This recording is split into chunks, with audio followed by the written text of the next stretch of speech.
ஆண்டவரும் இரட்சகருமாகிய இயேசு கிறிஸ்துவின் தூய நாமம் மகிமைப்படுவதாக. மத்தேயு எழுதிய சுவிசேஷம் 19ஆம் அதிகாரத்திலுள்ள வசனங்களை நாம் இப்பொழுது தியானிக்க இருக்கிறோம். இயேசு இந்த வசனங்களை சொல்லி முடித்த பின்பு அவர் கலிலியாவை விட்டு யோர்தானுக்கு அக்கறையான யூதேயாவின் எல்லைகளில் வந்தார். திரளான ஜனங்கள் அவருக்கு பின் சென்றார்கள். அவ்விடத்தில் அவர்களை சொஸ்தமாக்கினார். அப்பொழுது பரிசேயர் அவரை சோதிக்க வேண்டுமென்று அவரிடத்தில் வந்து, புருஷனானவன் தன் மனைவியை எந்த முகாந்தரத்தினாலாகிலும் தள்ளிவிடுவது நியாயமா என்று கேட்டார்கள். அவர்களுக்கு அவர் பிரதியுத்தரமாக, ஆதியிலே மனுஷரை உண்டாக்கினவர் அவர்களை ஆணும் பெண்ணுமாக உண்டாக்கினார் என்பதையும், இது நிமித்தம் புருஷனானவன் தன் தகப்பனையும் தாயையும் விட்டு தன் மனைவியோடு இசைந்திருப்பான், அவர்கள் இருவரும் ஒரே மாம்சமாய் இருப்பார்கள் என்று அவர் சொன்னதையும் நீங்கள் வாசிக்கவில்லையா? இப்படி இருக்கிறபடியினால் அவர்கள் இருவராய் இராமல் ஒரே மாம்சமாய் இருக்கிறார்கள். ஆகையால் தேவன் இணைத்ததை மனுஷன் பிரிக்காதிருக்க கடவன் என்றார். அதற்கு அவர்கள், அப்படியானால் தள்ளுதற் சீட்டை கொடுத்து அவளை தள்ளிவிடலாம் என்று மோசே என் கட்டளையிட்டார் என்றார்கள்.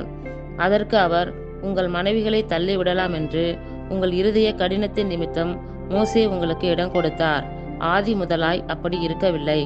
ஆதலால் எவனாகிலும் தன் மனைவி வேசித்தனம் செய்தது நிமித்தமே அன்றி அவளை தள்ளிவிட்டு வேறொருத்தியை விவாகம் பண்ணினால் அவன் விபச்சாரம் செய்கிறவனாய் இருப்பான்.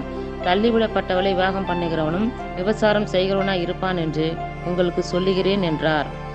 அவருடைய சீஷர்கள் அவரை நோக்கி, மனைவியை பற்றி புருஷனுடைய காரியம் இப்படி இருந்தால் விவாகம் பண்ணுகிறது நல்லதல்ல என்றார்கள்.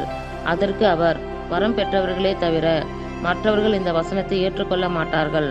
தாயின் வயிற்றிலிருந்து அன்னகர்களாக பிறந்தவர்களும் உண்டு, மனுஷர்களால் அன்னகர்களாக ஆக்கப்பட்டவர்களும் உண்டு.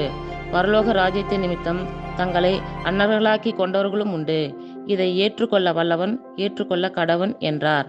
அப்பொழுது சிறு பிள்ளைகளின் மேல் அவர் கைகளை வைத்து ஜெபம் பண்ணும்படிக்கு அவர்களை அவரிடத்தில் கொண்டு வந்தார்கள். கொண்டு வந்தவர்களை சீஷர்கள் அதட்டினார்கள். இயேசுவோ, சிறு பிள்ளைகள் என்னிடத்தில் வருகிறதற்கு இடம் கொடுங்கள், அவர்களை தடை பண்ணாதிருங்கள், பரலோக ராஜ்யம் அப்படிப்பட்டவருடையது என்று சொல்லி அவர்கள் மேல் கைகளை வைத்து பின்பு அவ்விடமிட்டு புறப்பட்டு போனார். அப்பொழுது ஒருவன் வந்து அவரை நோக்கி, நல்ல போதகரே, நித்திய ஜீவனை அடைவதற்கு நான் எந்த நன்மையை செய்ய வேண்டும் என்று கேட்டான். அதற்கு அவர், நீ என்னை நல்லவன் என்று சொல்வானேன்? தேவன் ஒருவர் தவிர நல்லவன் ஒருவனும் இல்லையே. நீ ஜீவனில் பிரவேசிக்க விரும்பினால் கற்பனைகளை கைக்கொள் என்றார். அவன் அவரை நோக்கி, எவைகளை என்று கேட்டான். அதற்கு இயேசு, கொலை செய்யாதிருப்பாயாக, விபசாரம் செய்யாதிருப்பாயாக, களவு செய்யாதிருப்பாயாக, பொய்சாட்சி சொல்லாதிருப்பாயாக, உன் தகப்பனையும் உன் தாயையும் கனம் பண்ணுவாயாக, உன்னிடத்தில் நீ அன்பு கூறுவது போல பிறனிடத்திலும் அன்பு கூறுவாயாக என்பவைகளே என்றார்.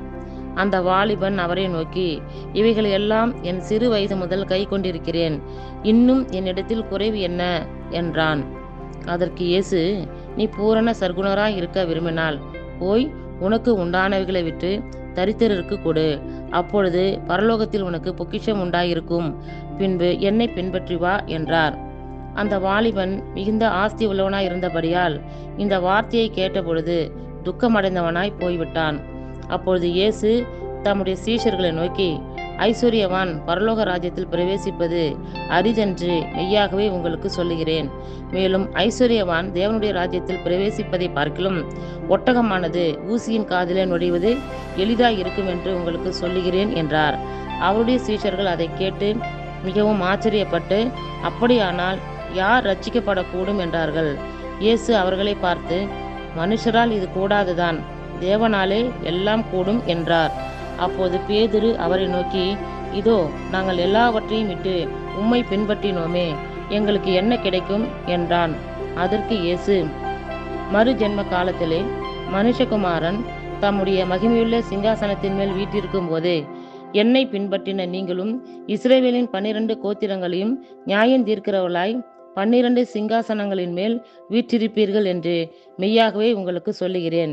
என் நாமத்தின் நிமித்தம் வீட்டையாவது சகோதரரையாவது சகோதரிகளையாவது தகப்பனையாவது தாயையாவது மனைவியாவது பிள்ளைகளையாவது நிலங்களையாவது விட்டவன் எவனோ அவன் நூறத்தனையாய் அடைந்து நித்திய ஜீவனையும் சுதந்தரித்துக் கொள்வான்.